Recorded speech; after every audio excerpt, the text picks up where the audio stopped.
Hey, what's going on, guys? My name is KarQ. Welcome to 2021. Hope everybody had a great holiday. Today we're going to be doing KarQ's reviews. Remember to submit your gameplay through Twitter. Leave your name, your SR or rank, and your replay code, and maybe I'll take a look at it for another episode. All right, with that out of the way, let's get it started.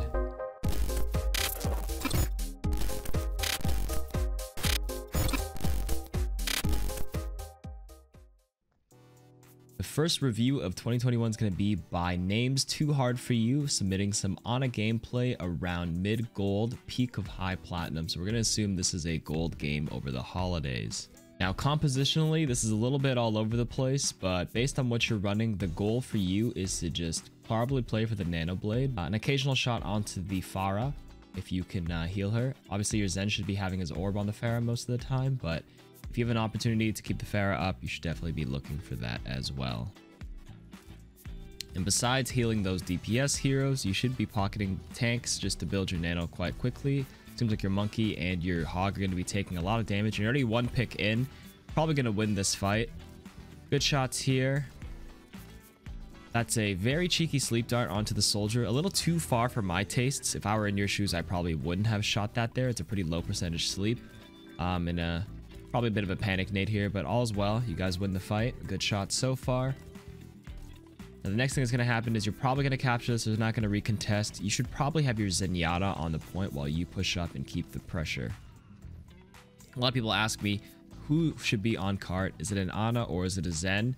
I would say mostly the Zen here, because Ana's able to contribute. You can argue that Zen can go up for the Discord as well, but Ana can hold right around the archway and continue to heal the team while your team is pushing up, but that's only if everybody's on the same page. It seems like most of your teammates are chilling behind here. All right, and there's a little shield there. Nice shots to pressure and break the shield. Cheeky sleep dart. I actually like that because you have a chance to get a pick with the sleep and allow your Roadhog to get a free hook. Your Pharah dies early, but it seems like you guys are actually controlling this pretty well because the enemy is quite passive. You can look for a Nano Blade right now. Right after this, you guys get the hook too. Go. There it is. All right, so one thing I want to point out, as an Ana player, it's totally okay for you to nano the Genji before he decides to dash up. Kind of like a validation nano to make him go. If you're an Ana player and you notice your Genji's a bit hesitant to go up, sometimes just giving him the nano earlier will make him go faster, because every second in a team fight like this matters. And maybe your Genji's looking to bait something up, but the moment I saw your Roadhog get the hook on the Zarya and her burning the bubble, and they already used the Orisa pull, you definitely should have gone. Well, your Genji should have gone like 2 seconds earlier. And like I said, don't be afraid to nano them a little bit faster just to, you know, turn the gears on. All right, so I'm surprised the enemy is actually contesting you at this point because you already captured the point. So what you're going to do now is just clean up and probably regather yourselves to win the fight. Your Winston drops the Primal Rage, killing a bunch. Now you're going to get a free push here. Nice attempt on the nade. I know what you're trying to do. He just unfortunately jumped out of the way, but so far so good.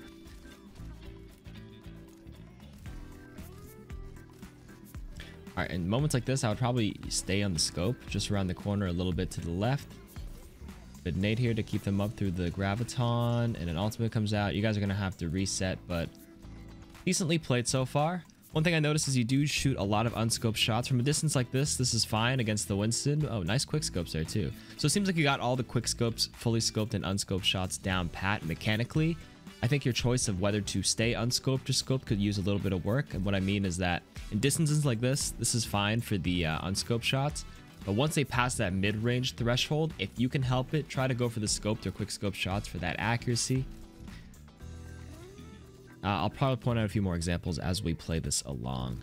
All right, so here we go again. You have a blade ready to go. No, you don't. Never mind. He's at 80%. So I think you're just going to wait for him to farm it. All right, and then he kind of gets picked here. And you guys lose 2. You're going to have to reset again. I'm just going to skip ahead. And right off the bat, your Pharah gets to pick on the Reaper, who seems to have been overextended. Good punish there. This is where you got to go, go, go. You guys got the blade. Don't wait for this guy to dash up. Just give him the nano now. Every wasted second matters. It kind of gave the enemy an opportunity to use the visor. If your Genji had bladed even a second earlier, maybe he wouldn't have been zoned out by it. Doesn't seem like he even got any picks. All it did was zone him away, but hey. You guys are doing pretty well here. Just keep pressing the momentum. Unfortunately, your Pharah falls, but you guys are killing everything else. I think you guys should be able to capture this. So right here, your team is pretty healthy. Instead of focusing on trying to heal your team, I would have stared at one of the spawn doors and pressured and shot an enemy as they came out, just to really ensure that they don't manage to recontest this thing. So it seems like, yeah, a lot of your focus was at staring at the cart, even though most of your team is at full health. Remember, the cart on offense heals your team at 10 HP per second by standing near them. All you gotta do in this instance is to shoot the 70 damage on anybody that crosses out the door every single time, which weakens them significantly and helps your team prevent any sort of stall from happening. Because we've seen it time and time again where it looks like you're about to win the point, but the enemy comes out one at a time because nobody's able to focus fire and kill them fast enough. The enemies all respawn and actually, you know, clear you off the point. So any sort of damage you can contribute in this point was inherently much more valuable than healing your team like 10 extra damage, which would have been healed off by the cart anyways. So as we watch the replay in slow motion, that Lucio should have already been shot by you. And around this point, you should have had a second shot. You would have done 140 to him. Stared either the right door or the left door right now, instead of trying to do an unscoped shot into that Winston. That Doomfist would have been one extra shot down as well. And then right here, I probably wouldn't have chucked the nade or the sleep. So you kind of save those onto when they touch the cart instead of trying to go for the projectile shot as they come down. But you get my point. Let's move ahead to the defensive round. All right, and I actually like this spot for Ana to start off on defense, just to throw a nade though. I wouldn't stare at the top opening spawn door or throw a sleep dart, just because it's a higher chance that the enemy Widow, if they have one, would kill you rather than you letting the sleep on her. You can definitely go for the nade though, but that's something to think about as you climb. Good heals there. Everybody's a little low. Just be careful of hotel and leaving it open. I think you were trying to sleep that hog in response to the hook, which was good. Right now, you just got to focus on healing. There's a tank right beside you. I think your Winston needs a bit of juice. But your team is down 2 right away. Your comp is a little awkward. Winston Hog is probably not one of my favorite tank compositions. And you guys are already down 2, so you're going to get cleaned up as well. So skip ahead. So usually as you lose the first point, you want to come out to the right side immediately. I would probably just leave your hog and go immediately, because you're going to get cut off and sandwiched by the enemy team who's pushing up here. If they were staring at this door, you'd actually be stuck because your Winston had to back up around the corner without any heals. You want to get out as fast as you can from this spot. Easy to get isolated. So come on out to the right. Ultimate wise, you do have a nano blade coming up. So this would be a good way to turn the fight, although your hog is already caught a little early. It kind of feels like you guys are just twiddling your thumbs for a little too long. As an Ana though, you know, it's up to the tanks and your Genji to go for on the offense and make something happen. But what you can do, like I said earlier, was to give the nano to the Genji, just try to make them do something, especially if they're really hesitant and unsure of what's happening. Usually as an Ana in the back line, you can see the whole battlefield, right? And you can actually assess whether a fight's good to take or not. So you can kind of be a pseudo shot caller, which is what I encourage a lot of Ana players to do, especially if you have the big combo and the nano blade to go.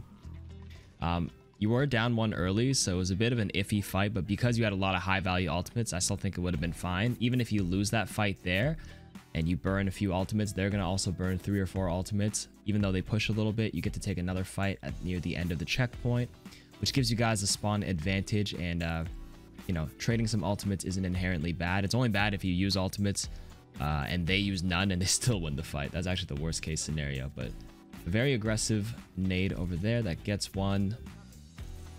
I think you're trying to aim for the Pharah, but obviously she was behind the wall. It's a 1-for-1 trade right now. Okay, so in situations like this is where I'd actually stick to fully scoped shots. You know, there's nobody really truly threatening you here. You're shooting a lot of unscoped here, which is inherently inaccurate at this distance. This is what I would call mid-range. Like right now, I mean, the Winston stood still for you, but this is still mid-range. Don't know if I like that sleep dart usage there. What the? I guess I'm more trying to look at the C9. Good nade in response to the missed shot. You can finish him off. Good quick scope.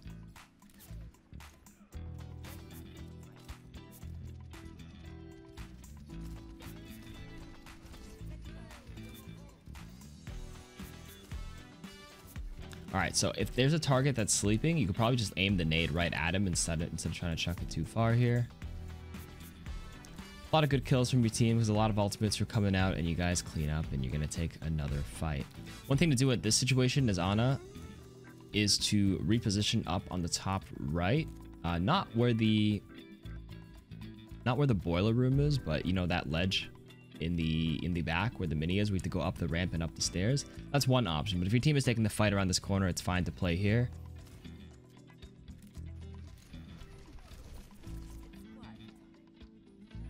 All right, gonna look for the blade here. Same thing. Yeah, okay. Nice. Keep pocketing the hog after he gets shattered, and hopefully the blade and your monkey are making enough space in the backline that you guys are gonna win this fight again. Good job so far. And there's a lot of downtime, so I'm gonna skip ahead. Okay, so you're gonna have to back up here because the enemy is starting to push. The Ashe has positioned on the high ground to pluck at you, and your Winston hasn't fully engaged yet. So your positioning here is fine. Try to heal this monkey as best as you can. You hear the visor, so you're gonna have to break line of sight.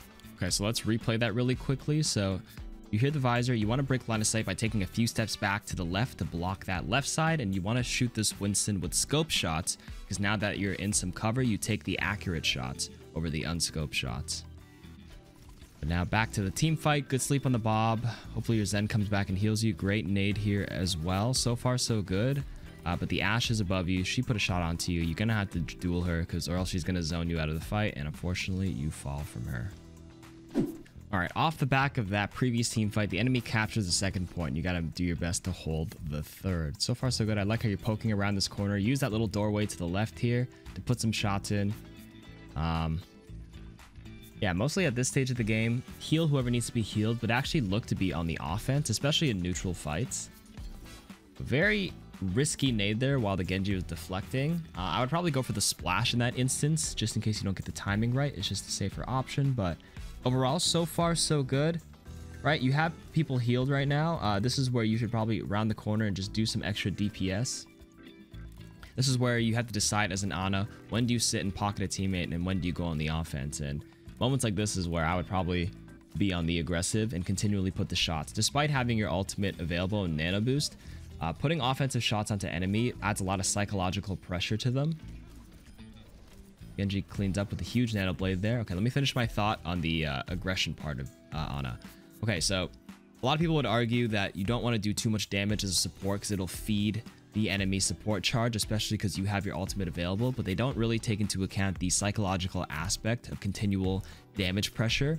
Have you ever been in a game where you're trying to round a corner, but all you're getting is just getting spammed by the enemy? Or all you're doing is getting spammed by the enemy. You just constantly feel like you have to do so much to keep everybody alive, and everybody's so low. That goes a long way in Overwatch, so don't be afraid to do that, especially in neutral fights where nobody has a distinct advantage. You know, you're safe and clear to do it because nobody's really low. That's just the point I wanted to get across. I kind of wasn't watching this team fight, but it seems like you guys got a pick back, and your focus here would definitely just to be keeping the monkey alive. He's the one that needs the most healing. Good shots, good nade right here, good unscope shots as well.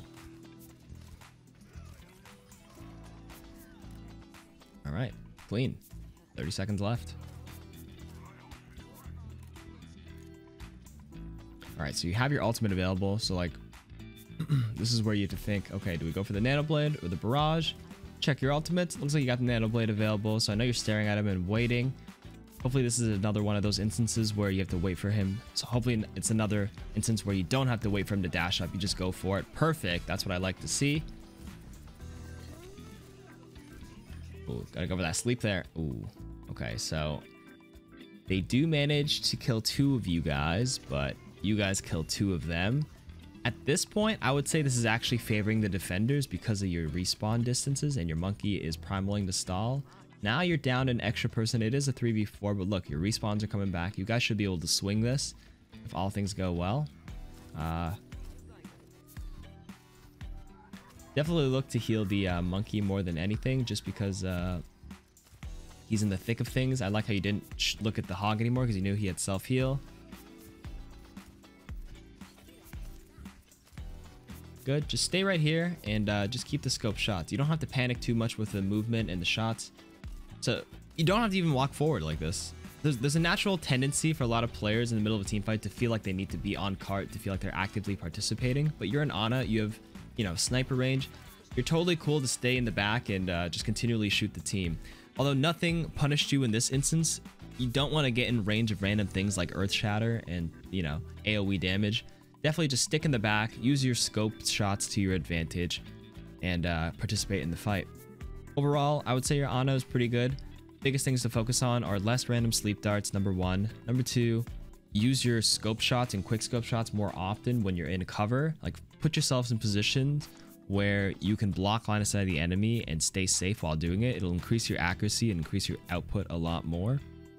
And number 3, don't be afraid to go on the offense and DPS around corners to continually pressure the enemy. It'll mess them up psychologically and make them panic and make them all think you're all over the place and they can't feel safe anywhere. It'll do a lot for your team. All right, thanks for submitting. Hopefully these tips help you. Thanks for watching, everybody. Subscribe to the Toronto Defiant channel up here and watch the other episodes of the series down here.